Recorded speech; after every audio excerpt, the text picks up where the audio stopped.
we've got to start on your new unit. So what we're going to do today is we're going to work towards your next unit, which is unit 27. So yesterday I left you with the task to basically finish the remaining work from unit 26. So what you're actually doing is you're creating a CV and a cover letter that was targeted at a particular job role. So along the way, you did your initial work looking into what the purpose of a CV and a covering letter is. Then you did your little spider diagrams discussing, or which was sort of showing what you include in each of those. So including a CV and including in a cover letter. Then you looked at references. You looked at the purpose of a reference and who might be suitable referees for you. And then your last task is to create a CV and a cover letter for a particular job. So I asked that could be finished by the end of today. And a lot of people have already done most of a CV already and sort of given me examples. So that's pretty good. Let me just silence everyone here. So hopefully that's ticking along well. If anyone's unsure, just drop me an email. If you're struggling to edit the documents I've sent, I don't really have many options. I'm afraid I've sent them in a Word document, which usually should be fairly editable. What I would say is having the sort of Gmail Google app on a tablet or phone is usually allows some degree of editing, as does the classic sort of Microsoft Office app. So you should be able to edit it. If you need to, and you need to write it in one of the Apple suite, that's fine, as long as I can convert it onto a Word document myself, and also as long as it's sent in a format that's very easy to read. So hopefully you're all okay with that. I've not got too many panicked emails, so I'll assume you're okay. Okay, so let's press on with this new unit then. There's a fair bit to get through, but I think it should be quite quick for us to get there. So this unit, if you can just pick up your assignment brief. So it's the assignment brief, unit 27, applying for jobs. So I just want to make sure you've got that to hand. Has everyone got that to hand? I hope they have. I've sent an electronic copy to you on the previous email today as well. So you should have one of the two available for you. So okay, so on the front sheet, it just lists the fact that it's unit 27. And the assignment title is applying for jobs. So really with this, what we're doing, there's 4 different tasks. You begin by looking at where you can look for jobs. You then go on to actually identify very specific job details. Once you've picked specific jobs, you identify kind of what they're looking for. And then lastly, you create an application for that job. So I think a lot of it, you'll be able to use things like your cover letter that you've detailed for me in the previous unit. You'll be able to use some of the research you did in the previous unit. So hopefully the stuff to do should link in quite nicely. So today we're going to work on part 1, which is explore sources of information for potential employment.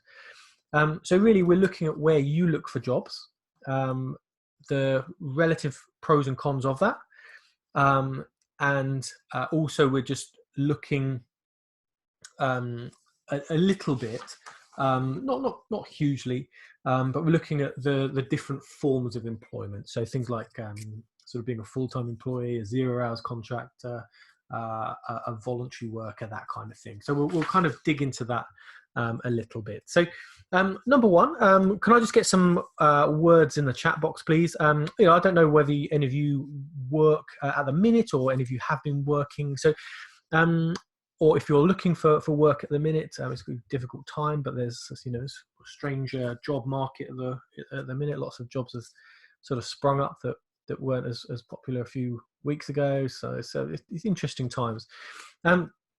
So what I'd like is for you to just write down 5 areas that you could look to for potential jobs. So where would you go looking? So for me, if I was looking for jobs, I'd probably go to something like Indeed, which is a big job searching website that kind of aggregates. It takes on it sort of collects together lots of different job advertisements from lots of different recruiters, lots of different employers.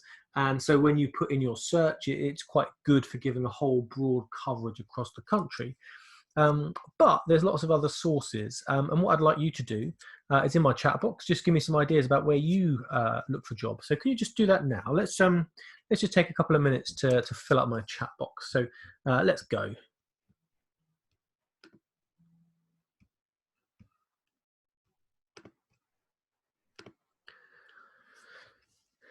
Yeah, good, Ash. Yeah, the Indeed app is a pretty much go-to place at the minute, isn't it? Yeah, they're not bad.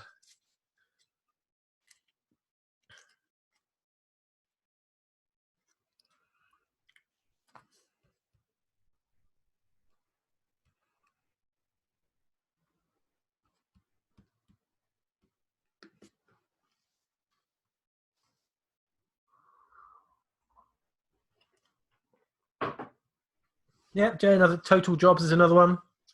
So all internet based.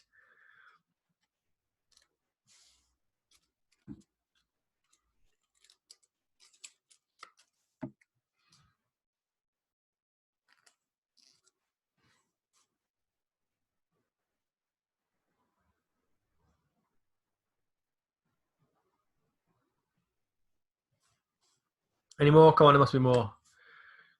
Where do we look?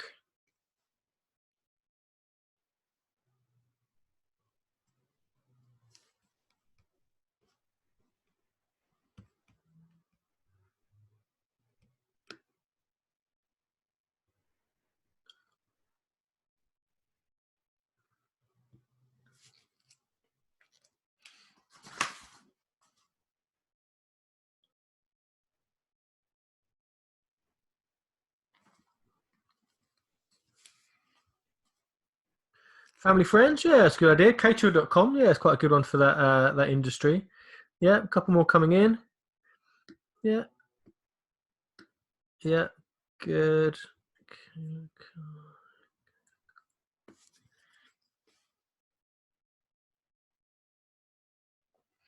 Okay. Yeah, there's Yeah, that's a good one. A couple of people coming in with a couple of government sites, which I'll kind of guide you towards later on as well. So, yeah, we've got some social media. Yeah, I think we've covered all our bases. So let me just go through the key list that we're looking at.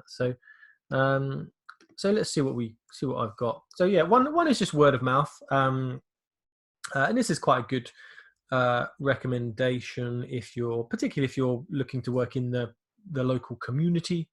If you've got something like if you're in an industry where there's very close sort of swapping between employers, this might be a potential source. So there's benefits and drawbacks to this. So word of mouth might be just sort of a way that you could research anyway. Just put yourself out there. I've got Job Centre Plus.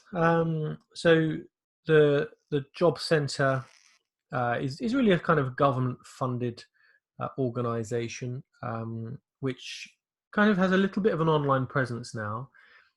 So you can search jobs which are posted through the government kind of approved organisation.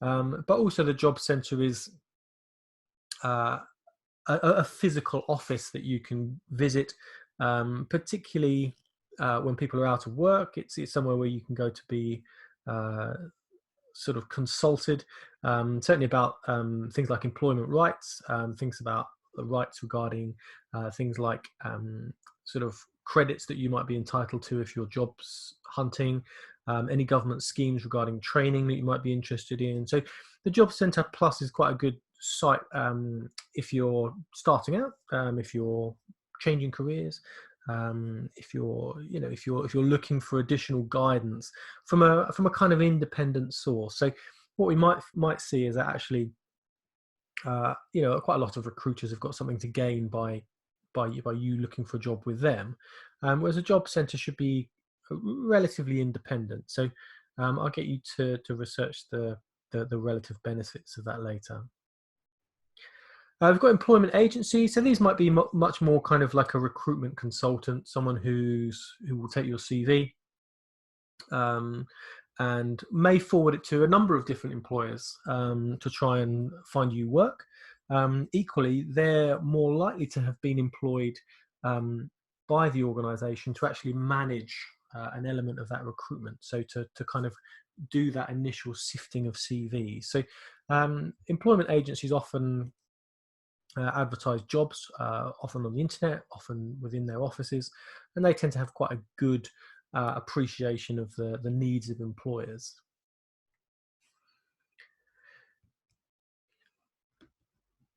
There might be local community notice boards. This could be, even something simple like, something down at Tesco's. There may be a job notice board there for people.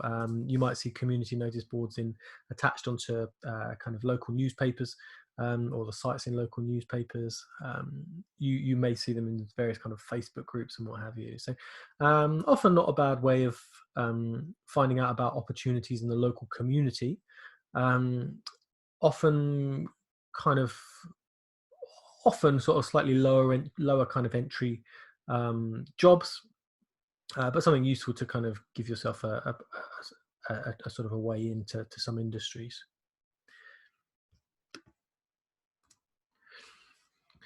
Sometimes you might see advertisements on company premises. So yeah, this happens. Not so much, but you'll see a sort of fairly informal job advertisement, and anyone passing can pick it up. We might see local newspapers, and then the national press. And then lastly, I'm going to get you to look at the sort of relative benefits of jobs posted on the social media, things like Facebook, even maybe Gumtree as well. So beyond our kind of list of Indeed or total jobs or sort of main internet based, I think it's important to consider the range of opportunities that we have. So one of your assignments is going to be just to describe 4 of these, and also to consider the relative benefits of each. So if I was looking at, has anyone not used Indeed.com? Does anyone do you sort of know what Indeed is? Anyone never heard of it or not used it before? Give me a sign in a chat box.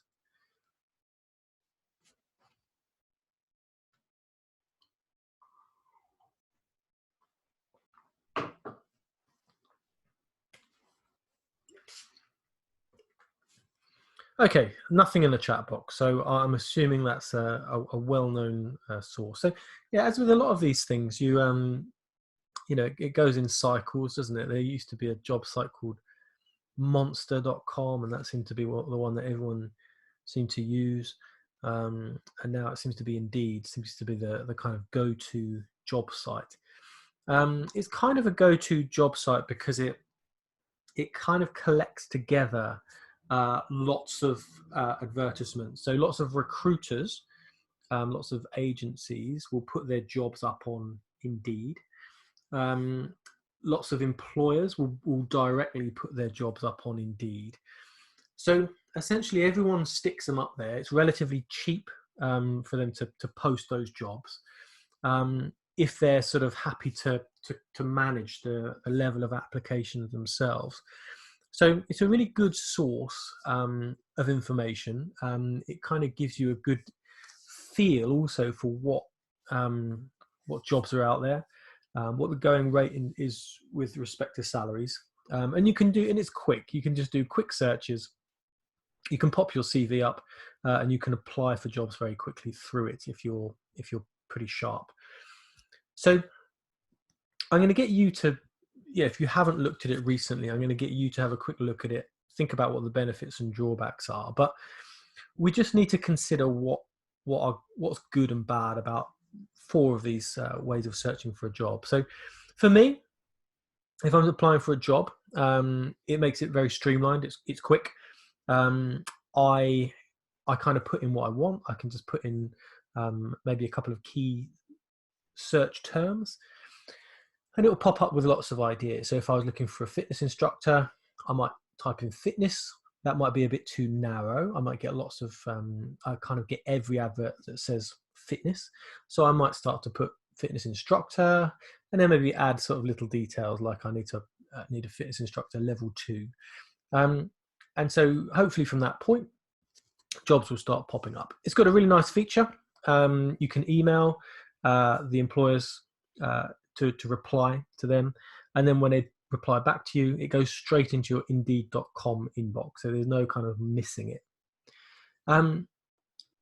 Has anyone else used it? Has anyone found any drawbacks from it? Has anyone sort of had some sort of negative experiences with it? I find it quite positive, I think. Anyone struggled with it at all? No one's. Everyone's pretty good with it. I think it's pretty good. I do think the format where you upload your CV and it gets converted to an electronic version is a little bit sort of wonky. No, I got his first job with Indeed. Well done. And sometimes it's tricky to kind of go in and personalize your CV. I think what I was trying to get you to consider in the first unit was the idea that we don't always send exactly the same CV. Sometimes we just sort of change a couple of keywords to try and fit it to the job advertisement. So sometimes personalizing that CV can be a little bit of a faff within that job site. The other thing also it is just a faceless board.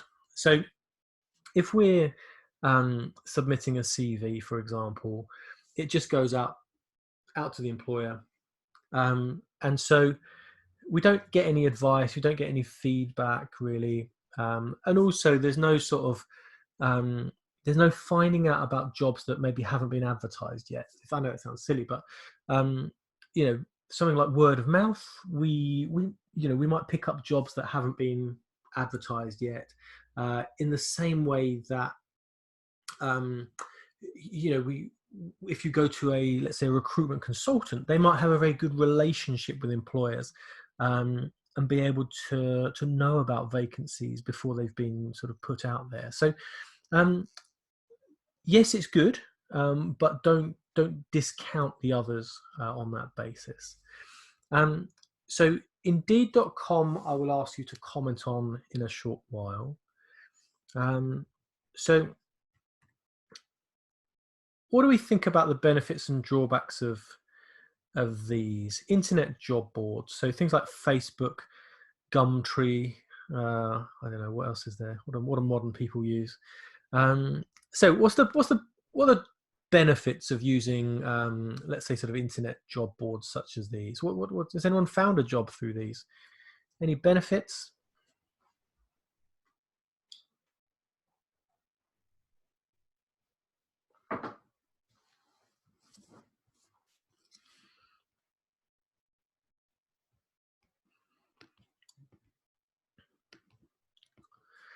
Yeah, I think so. The sort of idea that everyone can access them, yeah, I think it's absolutely true. So from from a job hunter's perspective, it's very visible, isn't it? So it gives great coverage to that job. So things like Facebook, Gumtree, run by huge companies, huge corporations. So they're able to sort of cover quite wide, definitely. So they're generally pretty quick. The information, they're not sort of limited with respect to the information that they can get across in the advert. In terms of maybe drawbacks. Has anyone noticed any drawbacks with these kind of adverts? I think there's a number actually. I don't think they're great sources. Anyone got any sort of negative experiences with them, or any sort of negatives you can link to advert or to looking for jobs in these sources?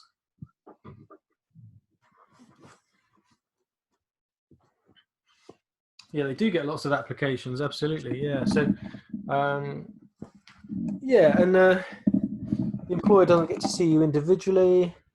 Yeah, so yeah, I think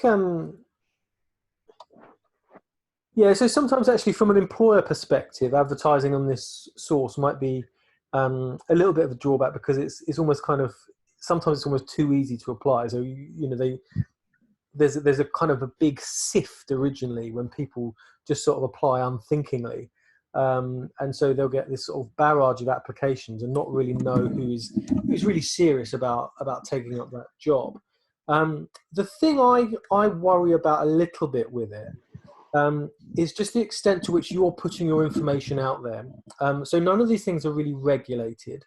And you know, if you think about the information you're popping on your CV, you're putting on your address, you're putting on your past education, you're putting on your employers, putting an awful lot of information there. And sometimes you're sending it out into a world that you don't know. So whilst it is there are good sources. It's nice if an employer can link to their company website. I think often just sending information out to them can be a little bit dangerous for you. So in terms of the job board, I think yes, it's a very cheap way for advertisers to fill vacancies quickly. You can follow your links to recruiters' details or information,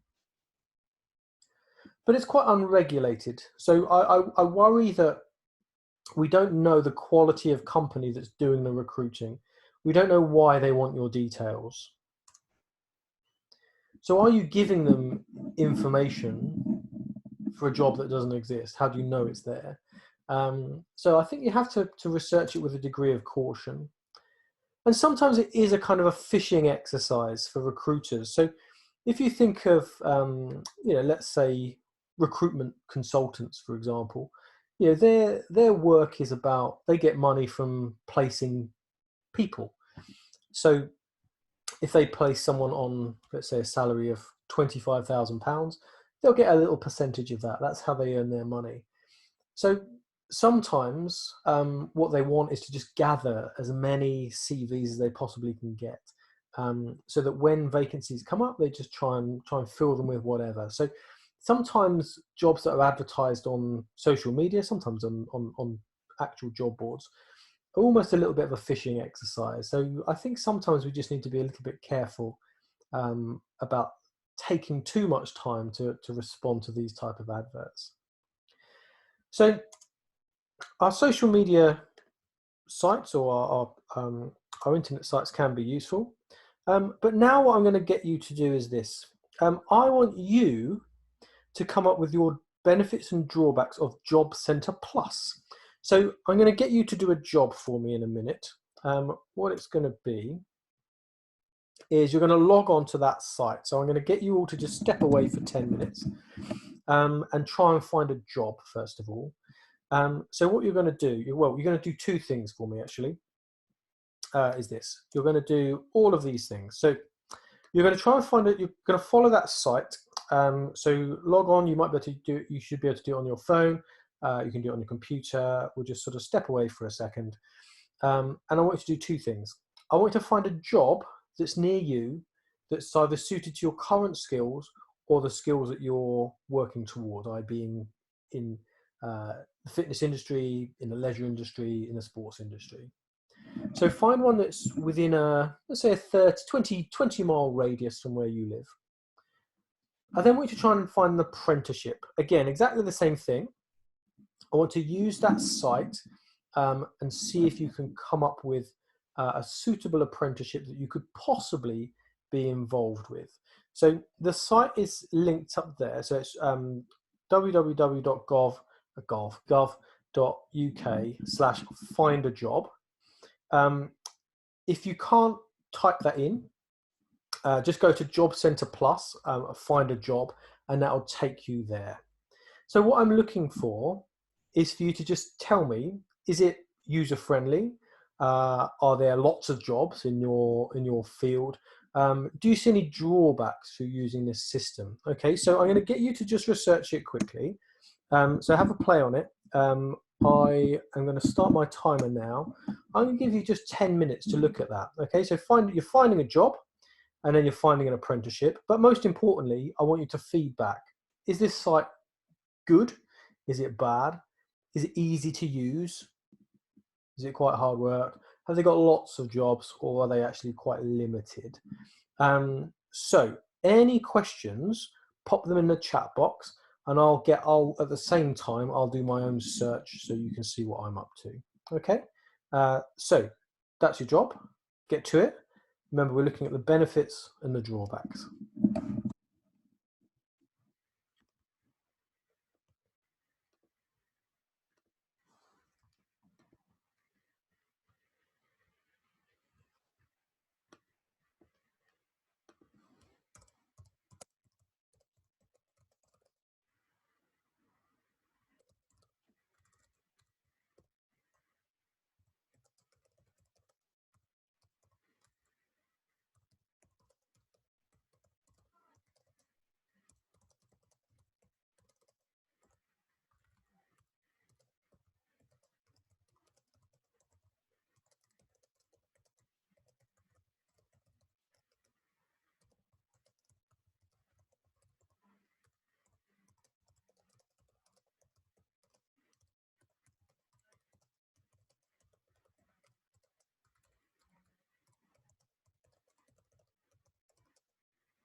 Okay, so just last minute, we'll kind of regroup in a second. I'll get you to do a little bit of work for me. So you can see I was having a little play around there with sort of mixed success. I'd like to find out what your experiences were as well. So let me let's just finish up what you're on now, and then we'll have a quick discussion.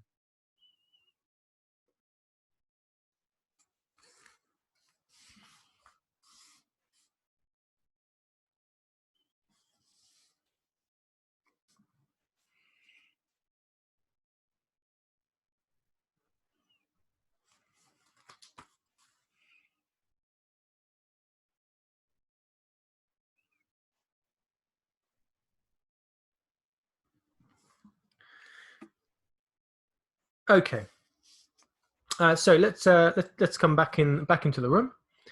Um, so what you well, I don't know. Let me get your feedback in the chat box. Do you feel it has lots of jobs or not so many?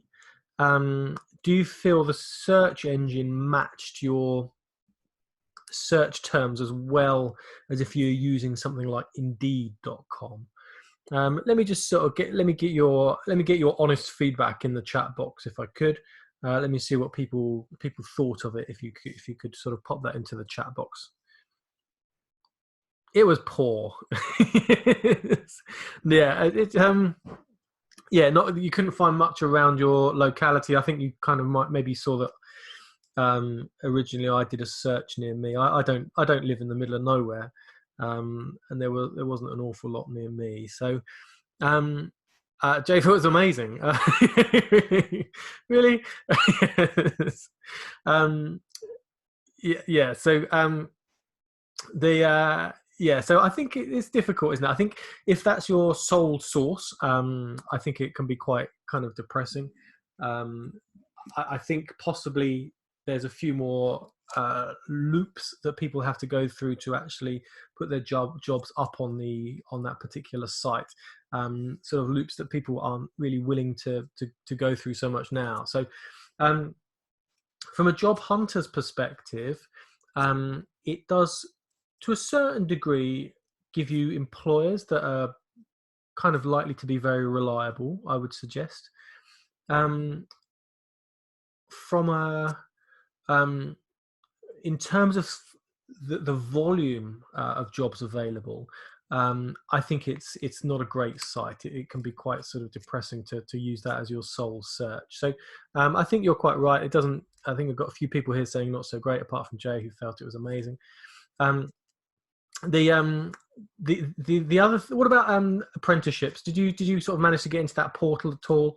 You might have seen me kind of get up the leisure apprenticeships. There's quite a lot of call for people in PE departments in schools. It's not a bad start out in that kind of industry. So um, hopefully you sort of had a little play with it, and you can write in a short while about what you think the benefits and drawbacks are. So before we press on, let's go through. Now, lastly, these employment agencies. So this is another one actually. This is it's another one that's sort of fallen from their position. There's not an awful lot of very specific gym-based agencies. I would get you to research this one, which is for leisure recruitment. But I tried it earlier, and they didn't have many jobs at all. Actually, I'll kind of demo it quickly, and you can see. So we're all kind of on board. Let's see what we get. So here I'm on. Welcome to For Leisure Recruitment. So this is the first one that comes up on a sort of Google search. So these are all the jobs. Lots of massage therapists, a membership sales advisor in Camberley, and that was it. So one company has chosen to advertise with them. The rest of it, not so much.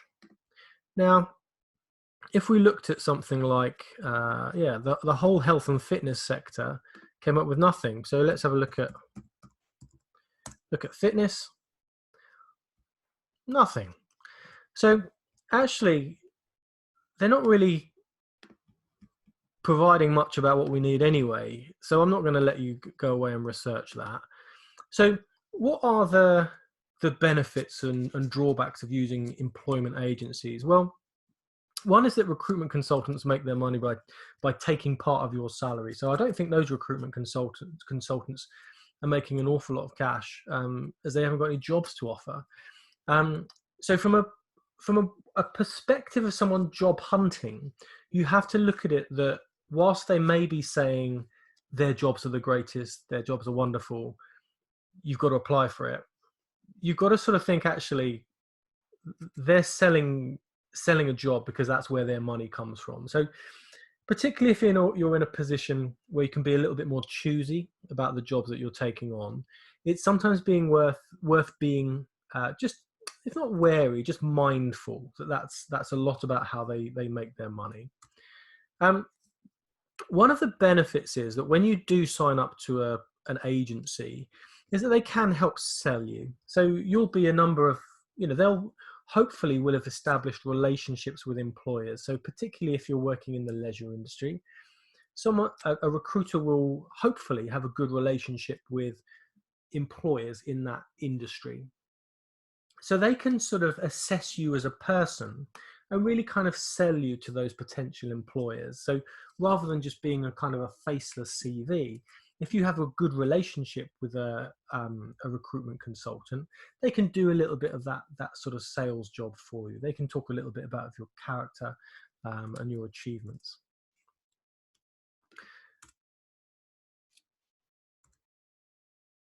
The other thing that they may have is access to jobs that really aren't out there yet, or they're only just being advertised. So in terms of what they can offer you, they can be very good if they've got that good relationship. The downside is, as we just saw with that one I looked at, is that actually the jobs that they have available really rely on the contacts and the scope, or the companies that they have that relationship with. So if you just go to one recruitment consultant, they may kind of limit the coverage that you have and limit the scope of your search. So I'm going to get you to write a little bit for me on each of these now. So what you've got in your workbook, so we're going to go to Unit 27. So you should have this assignment book with you. This one's quite a simple one because it's got worksheets for everything that we need to do. Now, what I need you to do is to just read task 1 here, and all you're going to do is at the back on page 7, there's this worksheet. So can you all just turn to page 7 on the worksheet? I'll just pop it into the chat box.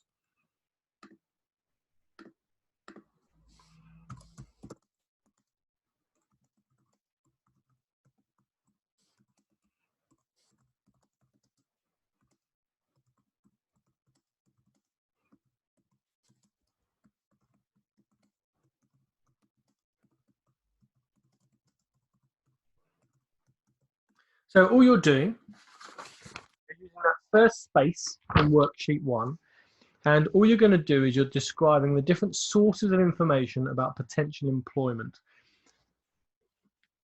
I just want you to put on the end of it just a quick note about the usefulness of each source. So for example, if you say Indeed.com, I think it's a great site. I think it gives really wide coverage of a huge number of potential employers.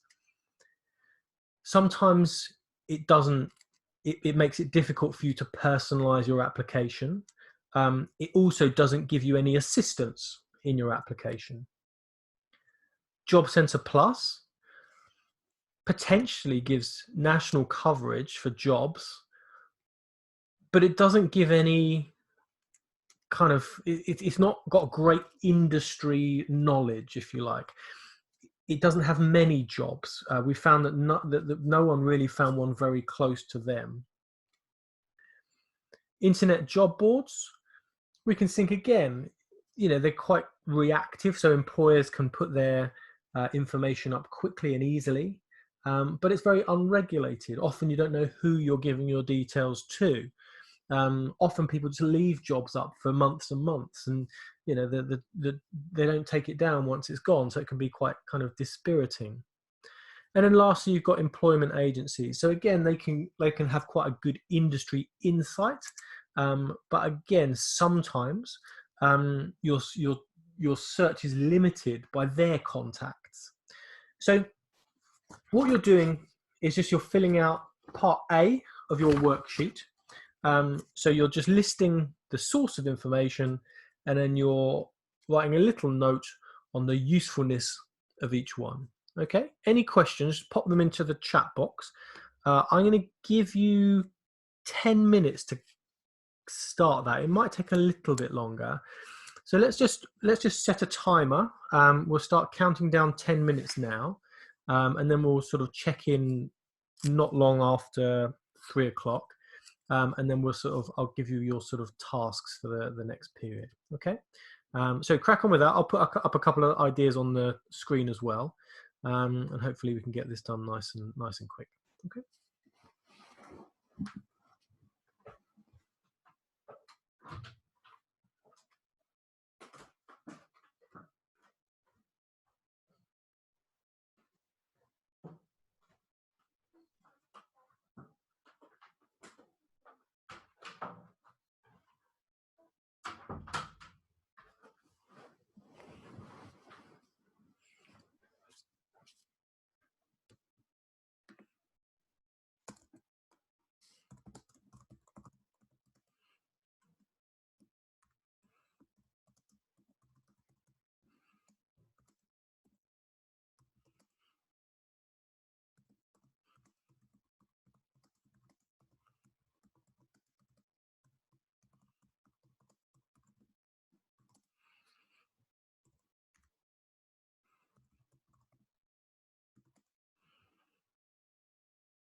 Okay, if anyone has any problems, just let me know in the chat box. I've just given a couple of ideas in there that kind of might kick you off, just give you a couple of things to think about.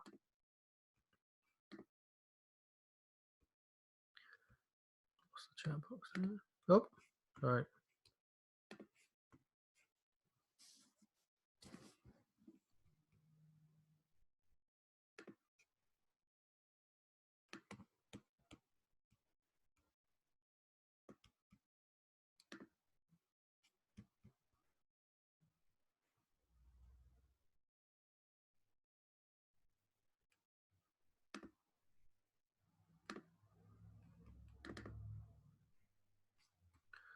Sorry. Playing with this. Ah.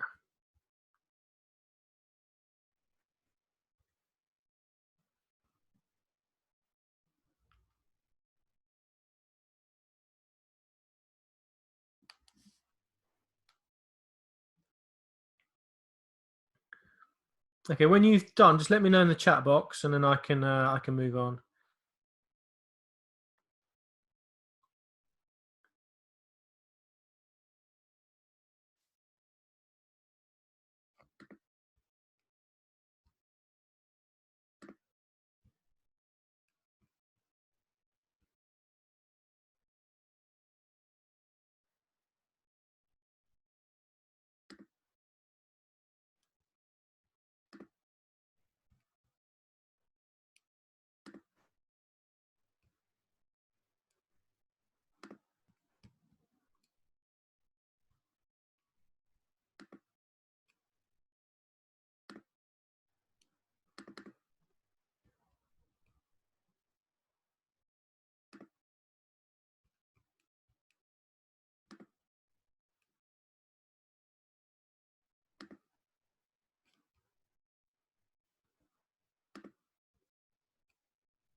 Okay, let me know if anyone needs any help. I'm just going to come out of this screen very briefly, and what I'm going to do is I'm going to just email quickly requests for new BKSBs, and then I'm going to bring up on the screen those people who need to complete the BKSB initial assessment. So if I come out of the screen, don't be alarmed.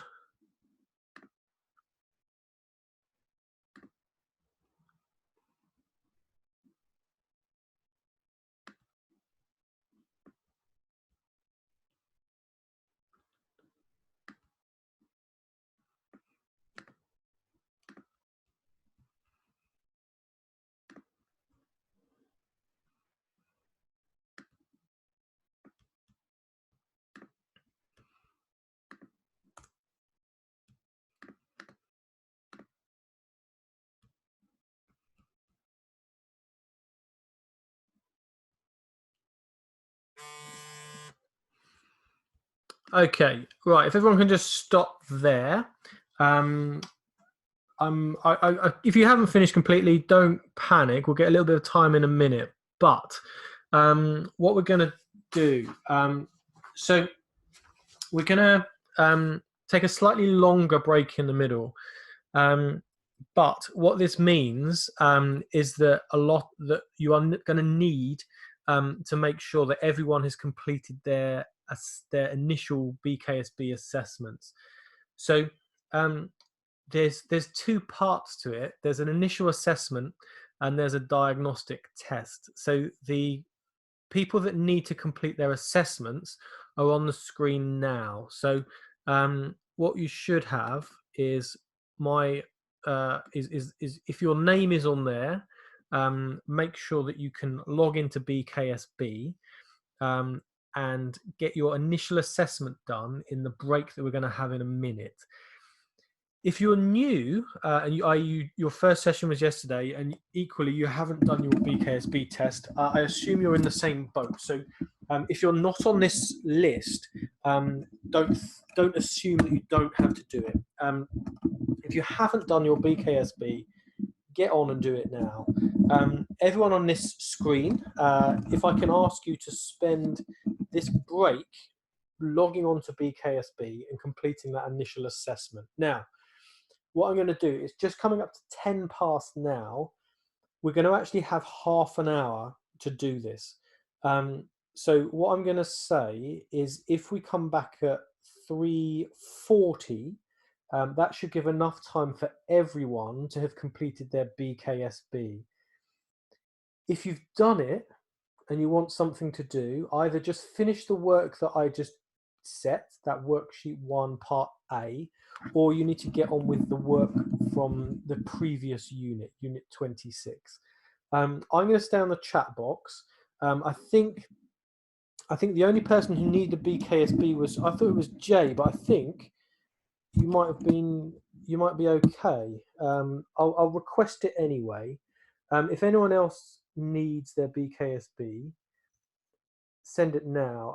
I assume ASE is Ash. I'll request your form again now, Ash. Anyway, um, so we'll return from break at 20 to 4, so 3:40. But you, Noah, are doing your English and maths assessment during that break. Okay, so use the time as you like, but make sure that when we come back from that break, you've done your BKSB initial assessment. Okay, any questions, pop them in the chat box. Otherwise, I'll see you all in 32 minutes time. Okay.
We're going to look at voluntary work as well, which sometimes in this sort of industry, particularly in leisure industry, sports industry, isn't a bad thing to do. Also, if you're kind of starting out on your job hunting journey, and you have to take a job that maybe doesn't really, contribute that much to your end goal, it's sometimes a good opportunity to get work experience in an industry that you want to move into. So you might want to move into, I don't know, some form of events management, for example. And you may be able to get some voluntary work helping out a couple of events, give you a little way in, give you something to talk about at interview. So we'll talk about the various types of employment.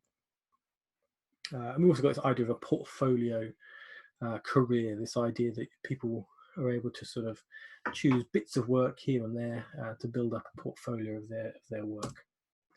So what I want you to do is actually access this Careers Smart website, and I really just want you to have a sort of way in. And what I'd like you to do is go onto this careersmart.org.uk and follow the link to your careers and types of employment. You may just, if you can't cut and paste this link out of my presentation, you may need to Google it. But what I'll do actually for you now, if I copy that link and then I can stick it into a chat box and you can nick it out. What I want you to do is I want you to, first of all, so we're just going to sort of address the benefits of being a full-time employee to begin with. What I want you to particularly look at is this concept of employment rights. So again, it's been quite a sort of a big discussion point recently. Is obviously people who have been forced to kind of furlough or take time off from their regular employment.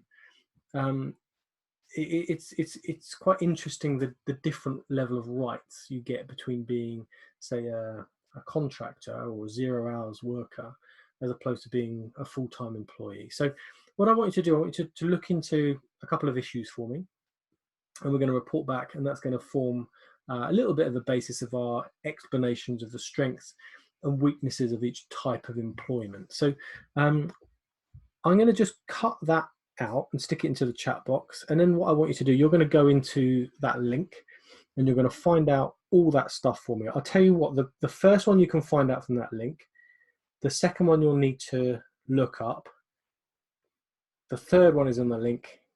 And then the fourth one is, I just want you to find that out for me. So it's a sort of a more general knowledge point.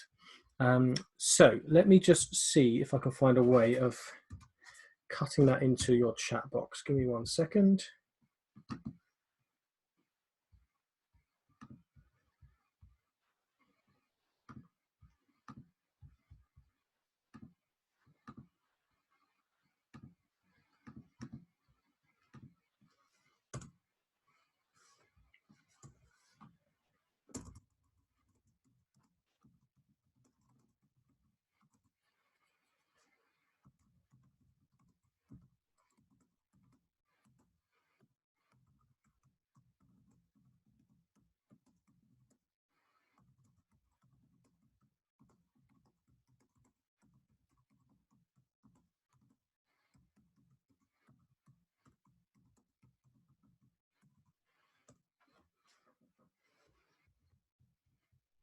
Okay, so there we go. So I've pasted the link into the chat box.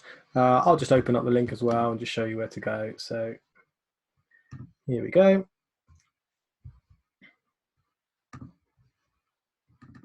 Okay, so when you get in, there are lots of different types of employment listed here. So there's apprenticeships, employee, internships, home working, freelancers, self-employed. There's a little podcast about being self-employed there, which is quite useful to watch. So I want you to look at employee, really. So we'll think about, we're going to describe being a full-time employee.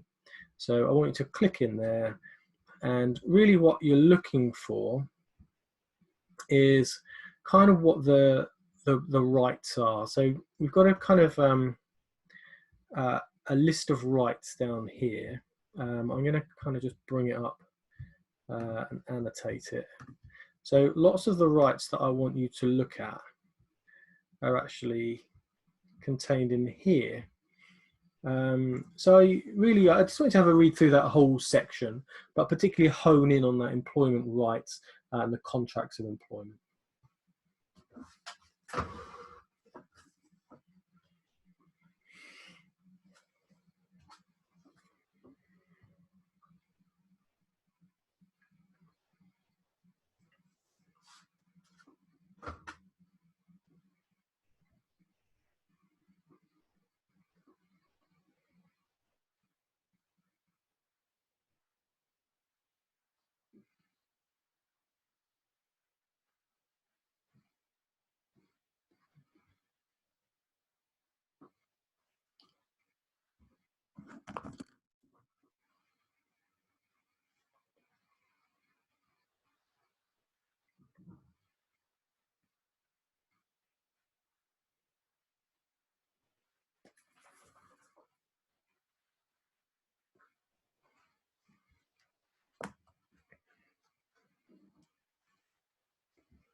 Okay. Hopefully you've had enough time to look through that. So, um, what I want to draw your attention to is kind of like a lot of the what we consider to be employment rights. So, it's useful to consider this um, that really what you're going to be asked to do is explain in a short while the concept of 0 hour contracts.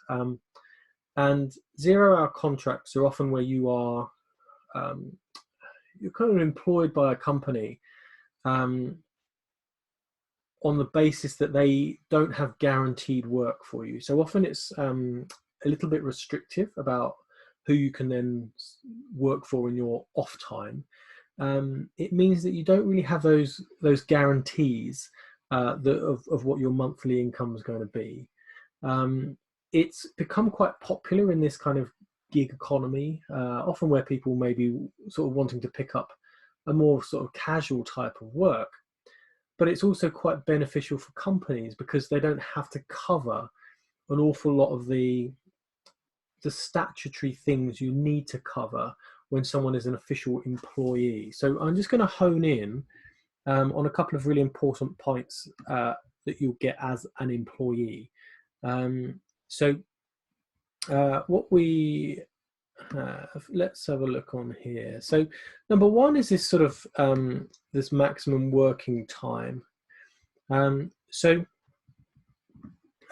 you you're limited to a maximum working time of 48 hours a week. Now, some industries ask you to opt out of that. So particularly in things like the restaurant trade, chefs will work very long hours, often with sort of doing a morning service and then going into the evening. So there are situations where you can be asked to opt out of that work pattern. But there's some, so generally considered to be that's the sort of set amount. Now, if you're on a 0 hour contract, there's really nothing stopping an employer, say for example, putting you on a shift from 6 till, let's say, 10 in the morning, having a really long break, and then doing a very late shift the other side. So your whole day you've been kind of on call, if you like. Could be quite huge, but actually the work they'll pay you for is really only the hours you're in. Whereas in an employed situation, that's really kind of regulated. The other thing you get as an employee is really this entitlement to paid holidays. Now, a lot of people, when they're looking at kind of contracting work or self-employed work, don't really factor that in. The fact that you'll get, I forget what the minimum amount is. I think it's 20 days. Essentially 4 weeks, nearly a month worth of holiday each year on the company's time, really. So that's quite an important consideration when you're looking at work, and also making that decision to whether to go kind of fully self-employed or fully contracting.